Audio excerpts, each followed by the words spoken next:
就是往右拐响吗？你别进去我检查不出来。你先搞外边先试出来声音，我先让我听见这个声音。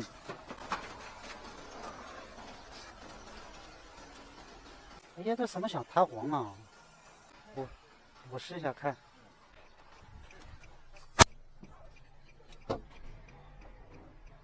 哎呀，听到一个嘎噔嘎噔响，嘎噔一下。哎呀，嘎噔一下，听没听见？嘎噔一下。哎呀，这不用转弯就可响。嗯，悬挂响，听没听见？嘎噔嘎噔，这个响，这个响不一定与这个平衡杠有直接关系。右面响吗？就是走这个康巴刀特别响吗？杠当。那为什么就是不定期的响？我说你的劲儿响，一刚硬就响。离地太高，响的频率太高，肯定是有问题。你这往前上一下，踩脚刹车也响；往后倒一下，踩脚刹车它也响，嘎当一下。这样，是啊，我就掉下来了。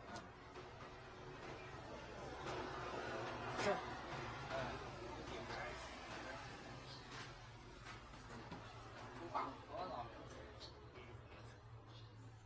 哎呀，这有点给我难住了。啊？对呀。按道理这么大的声音应该好找啊，这么响了，能不能不好找呢？这个声音必须是使劲的声音啊！这个声音就像元宝梁来回窜似的，它元宝梁它能窜吗？上的螺丝它能窜吗？我操，震动啊！嗯，元宝梁震动啊！看看，这玩意儿窜的，我听这个动静就像是元宝梁什么窜的声音。看到？看到动了吧？怎么窜这么大呢？对呀，元宝梁窜的。哎呀！元宝梁烫一般不这样，不是螺丝松了，元宝梁螺丝松了的很少是。就是它这个声音和一般的声音不一样，和我一般听见的声音不一样，它这个声音一听就是哪有窜的声音。我挤一下试一下，不是减震不可能出现这个响，这很少响。你看这些车上这些异响当中啊。减震出的响，比如车底下一响，减震出来的响只能占到1%。其实我修了这么多年车，这根减震器响的我也没遇到过10个。减震器一般不自己响。你看，看，你看这松多大？这是，这怎么能这么松呢？漏了，换个螺丝试试。里边扣不着，怎么看不见？先换螺丝试试，这最好能上得住就行。要不你弄它费劲了，弄它我操，那元宝梁全踩的全干掉，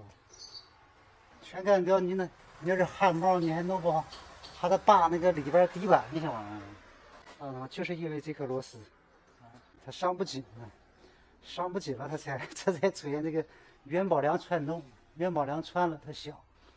这手把里边扣都倒了。没靠上呢，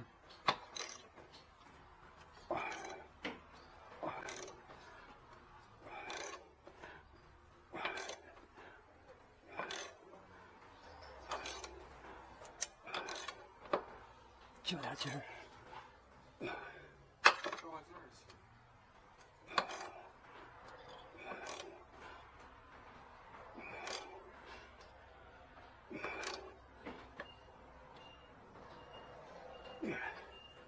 应该是差不多，焦路了不害怕。我这都没有事，就说明这个玩意儿它越来越上路了啊。放下来试一下看看。据这位车主所说啊，说走这个康巴道它也响，我们试一下。走这康巴道呢确实响，但是它这个响呢，大部分属于正常的啊，有一部分呢属于是减震器啊，减震器漏油了之后，有种撞到底那种感觉。这个是可以用的啊，对于这台车来说是可以用的，因为这位车主呢刚买这台呢二手的这个，这应该是力威啊，这是一台力威。刚开始我也不知道是啥车，力威。所以说像这种二手车呢，我们的接受度要高一些，不要有一点任何异响都不行，那是不可能的。你像很多朋友买那个，就是我们附近啊，就是买那个老的奔驰啊、宝马呀，买那些老车，上我这来修啊，有些异响我就告诉他解决不了，因为啥呢？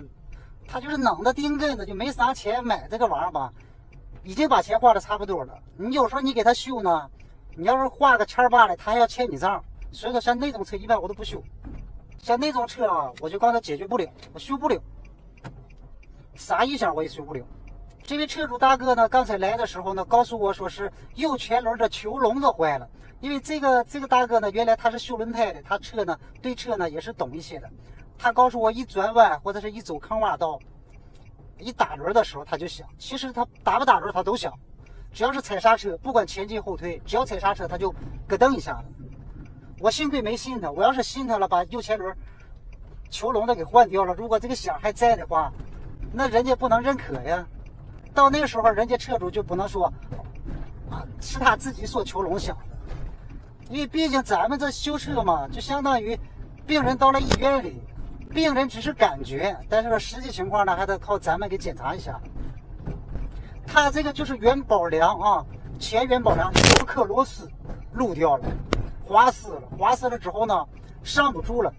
车往前有惯力，车身元宝梁确实往后坐啊，因为刹车的原因，元宝梁往后坐，所以说它就产生一个滑动，咯噔一下。同样往后倒踩刹车的时候呢，啊，亦是同样的道理。大家可以想，这台车买了拢共可能是才花了不到1万2，他说1万，肯定是不到1万2。像这种车吧，比如说你要修个再花个千八了，他肯定他会心疼，所以说就先让他开的。哎，如果他自己觉得这个异响太大了、吵闹了，觉得不安全了，他主动来修的时候呢，花多少钱他是心甘情愿的啊。有很多车主都是这样。我基本是每天都在解决某些车的异响，大家要记住一点啊。如果我们踩刹车产生一个咯噔啊，往后倒车的时候也能产生一个咯噔的响。不管前进后退，只要产生一踩刹车就咯噔响，有可能是元宝梁螺丝松动了啊。大家可以把今天这期视频呢保存一下了啊。有的朋友呢不懂车，他到时候呢他会忘记啊这是什么问题啊。大家保存一下的啊。可以在以后啊自己的车出现异响的时候呢进行一下参考。好了，谢谢大家，我们下期再见。